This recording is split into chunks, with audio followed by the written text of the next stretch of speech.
Ayan mga paps, magandang pahapon sa inyong lahat. So may share lang ako about dito sa Yamaha 125. Okay, let's go. Ayan mga paps, wala sa brand yan, ito Yamaha ito. May pagkakataon talagang may time na nakakalimutan o napapabayaan. Ayan. Ito. Anong masasabi nyo pag ganito ang kulay ng gear? 'Di ba? Ayan mo.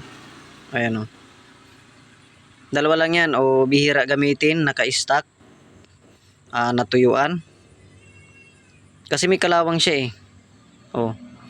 Kung palagi siyang may langis, so hindi siya magkakakalawang. Ang dami ko nang nabaklas ng ganito, ngayon ako nakakita ng ganito na talagang yan o. So kalalangis lang nito nung nakaraan. Tapos tinisting, ito yung markings. Ayan, kita nyo.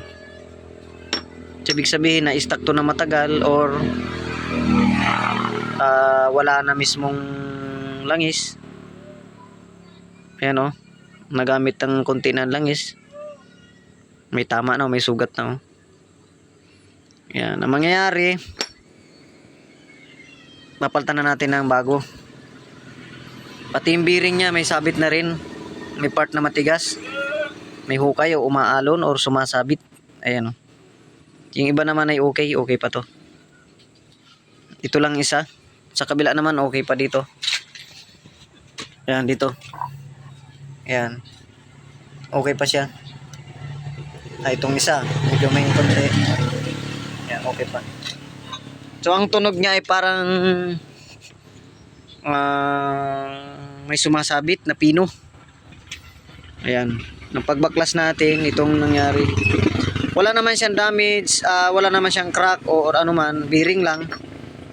Ayan, may part na matigas pa sumasabit, papalitan na natin yan. O, meron naman bago. Ayan, para dito. At dun sa likod. Kompleto na ito mga paps, kaya kabit na natin ito mga paps. Let's go! Wala sa brand yan, nasa pag-iingat ng tao yan. Okay, peace!